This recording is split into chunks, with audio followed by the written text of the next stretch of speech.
Hi, my name is Robert. Please read the comments in the About section of this video. It has valuable information and updates. My YouTube channel has a disclaimer video that I encourage you to watch. And please like, share, and subscribe. I hope you found what you're looking for. Thank you very much for watching. Welcome to part 2 of why you should change the oil in your car. This part I'll talk about what will happen if you fail to change it regularly and the consequences that you'll pay. You can find a link in the comment section below to part 1 of this 2-part series.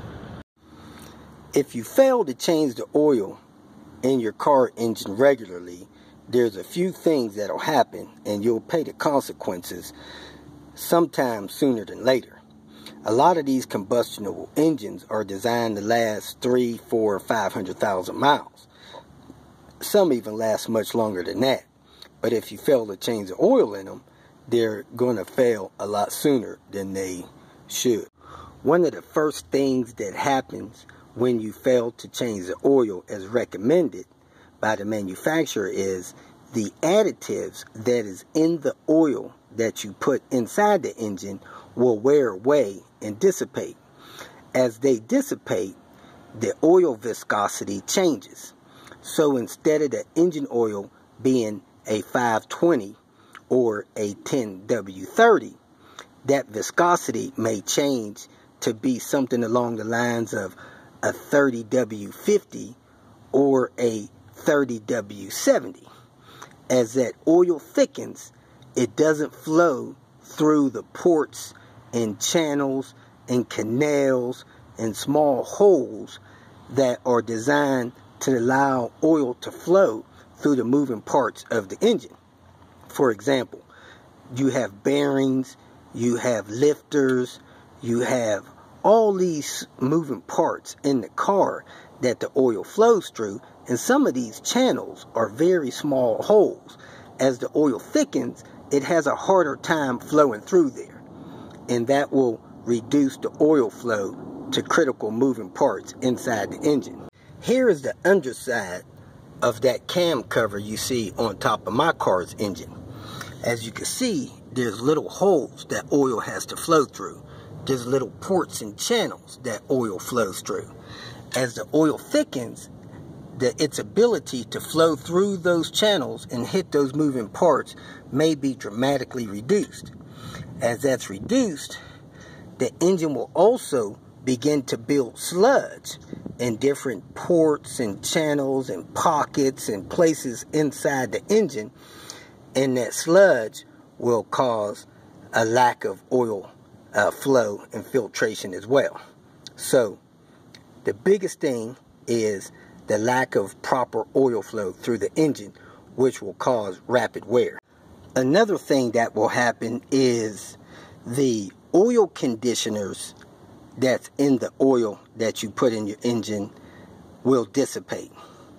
So those conditioners are designed to keep the seals in good, pliable, soft condition to stop oil leaks. So as you fail to change the oil as recommended and as needed for your vehicle, those seals will begin to harden and they will fail, and you will probably have oil leaks internally and externally on the engine. So you want to keep your oil changed to prevent oil leaks. Another thing that I mentioned was that the oil will get thicker, and that will cause sludge to build up inside the engine. I have heard of vehicles that normally take 5 quarts of oil having a quart of 2 of sludge inside the engine.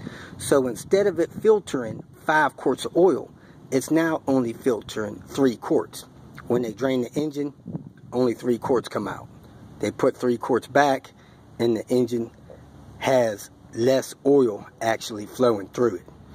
So the bottom line is, when you fail to change the oil as recommended, you damage seals, you cause moving parts to wear quicker, you reduce the flow through the engine, and it builds up sludge.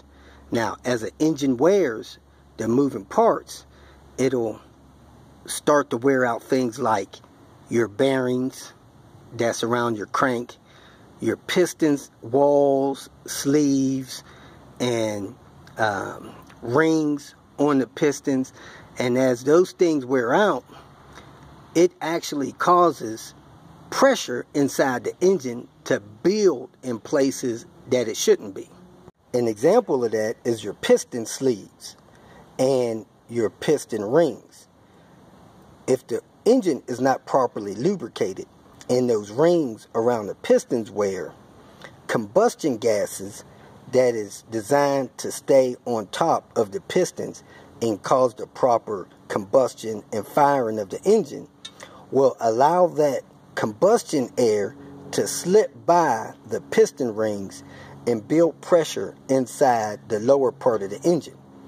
Some people see that show up as their oil dipstick blowing out and blowing oil around in their engine compartment. Some people see seals blow out, like their rear main seal, their front crank seal, and some people just see the engine is so worn that it's beginning to misfire and use a lot more oil than it's supposed to. So you do want to keep your oil changed, because the flow and lubrication of the parts inside the engine is critical. If you fail to change the oil in your car, let's say consistently, by doubling the oil change interval, or maybe not even ever changing it at all, you could take an engine that was designed to last 400,000 or 500,000 miles and experience internal mechanical engine failure within 35,000 or 40,000 miles. I've actually heard of somebody having an engine throw a rod around 36,000 miles, and when they opened that engine up, it had a lot of sludge and deposits in there, and when they talked to the owner, they found out that the owner had never done an oil change on the vehicle since new. So it's sad to say, you can actually purchase a low mileage vehicle that has had oil changes neglected and the engine being near failure when you purchase it. So you always see people excited about buying a older low mileage car. However, if that engine did not have proper oil changes, that engine could be near failure and can be wearing out even as you go and do your test drive. So you want to always get older vehicles checked out, and you want to always change the oil in your vehicle so that your engine can last a good long time. If you feel that this information was useful, please like it and share it with your social media friends. You can subscribe to my channel so that you will get notifications of future videos that I post. You can follow me on Twitter, and if you need to contact me directly, please visit my website. And if you have any questions, leave them below, and someone or myself will reply to them. Again, thank you very much for watching.